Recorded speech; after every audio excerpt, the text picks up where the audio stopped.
الفيديو اللي فات شفنا معناتها مونوبول. في الفيديو هذه باش نشوفوا la définition de l'oligopole. Donc l'oligopole est une situation du marché dans laquelle il existe quelques offreurs et plusieurs demandeurs. Rappelons que les offreurs ce sont les vendeurs et les demandeurs ce sont les acheteurs. On peut prendre l'exemple sur le marché tunisien des entreprises en situation d'oligopole telles que Ooredoo, Orange, Tunisie Télécom. Parmi les caractéristiques de ce marché, donc ou des entreprises en situation d'oligopole, كل offreur إذا بدل السوم نتاعو دونك الاخرين مش يتبعوه خاطر فما concurrence بيناتهم. Donc chaque offreur peut influencer le prix en tenant compte des comportements des autres. يعني par exemple إذا Tunisie Télécom عملت promotion donc les autres opérateurs مش يتبعوها. Dernièrement احنا نعرفوا اللي الفورفي 25 جيجا il a passé de 25 dinars à 30 dinars. Donc الكلهم عملوا نفس stratégie. Donc, la réaction d'une entreprise entraîne la réaction des autres puisqu'il y a une concurrence entre ces offreurs. هوني باش نشوفوا les comportements des entreprises en situation d'oligopole. Donc les entreprises en situation d'oligopole peuvent adopter deux comportements totalement contradictoires. Le premier comportement, c'est un comportement de rivalité ou ce qu'on appelle d'opposition, c'est-à-dire les entreprises, ils vont adopter une guerre des prix, ils vont baisser le prix le maximum afin d'attirer le maximum des acheteurs. Le deuxième comportement, c'est un comportement d'entente ou de coopération اللي هما مش يتفاهموا مع بعضهم afin de gagner le maximum de profit. Commençons par le comportement de rivalité ou d'opposition, c'est-à-dire les entreprises vont adopter une politique agressive, une guerre des prix, c'est-à-dire ils vont baisser le prix le maximum, avoir le prix le plus bas par rapport aux concurrents afin d'attirer le maximum des clients et d'accroître leur part de marché. Donc ce comportement a des inconvénients tels que les concurrents les plus fragiles sont éliminés, donc certaines entreprises peuvent se trouver en faillite. Donc فما شركات puisque le guerre des prix ما يجموش يقاوموها يجمو يفلسوا.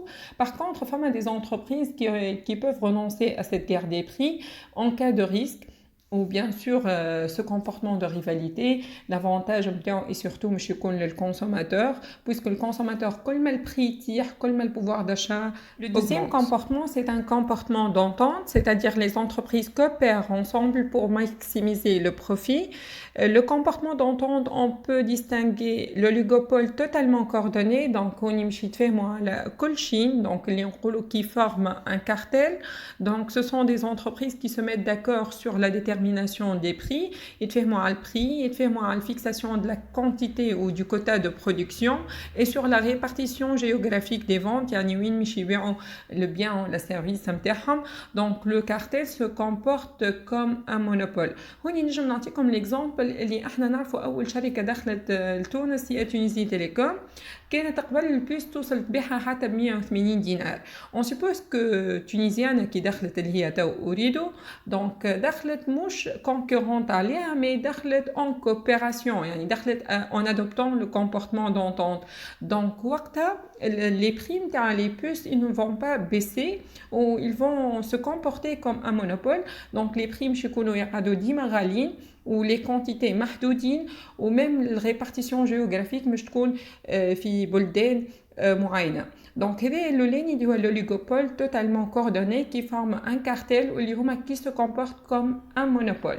Le deuxième comportement d'entente, c'est l'oligopole partiellement coordonné. كي نقولوا partiellement يعني جزئيا, يعني مش يتفاهموا على partie quel que soit le prix, quelle que soit la quantité, etc. Donc il existe l'oligopole asymétrique, qui on asymétrique, يعني مش كيف فما une firme dominante par sa taille, par sa technologie, qu'on appelle la firme leader, c'est-à-dire une grande entreprise qui se caractérise par sa taille, sa technologie, le capital, etc. Donc les autres entreprises هما اللي مش يتبعوها, quelle que soit la stratégie tal prix, في quantité, etc. Donc l'oligopole asymétrique, il existe une entreprise dominante par sa taille et sa technologie, c'est une firme leader et les autres entreprises vont la suivre. Deuxièmement, l'oligopole équilibré, donc هوني ما فماش شركة مش تهيمن على شركة أخرى، دونك هما مش يتفاهموا باش يحققوا المصلحة متاعهم الكل. Juste, donc, ils vont se mettre d'accord sur le prix, mais ils ont la liberté totale sur la quantité produite. Donc, l'oligopole équilibré, il n'existe pas de firmes dominantes. Elles font des accords dans l'intérêt général qui portent sur les prix, mais ils gardent la liberté de la quantité produite. Merci pour votre attention. N'oubliez pas de cliquer sur le bouton s'abonner et d'activer la cloche de notification pour suivre les prochaines vidéos.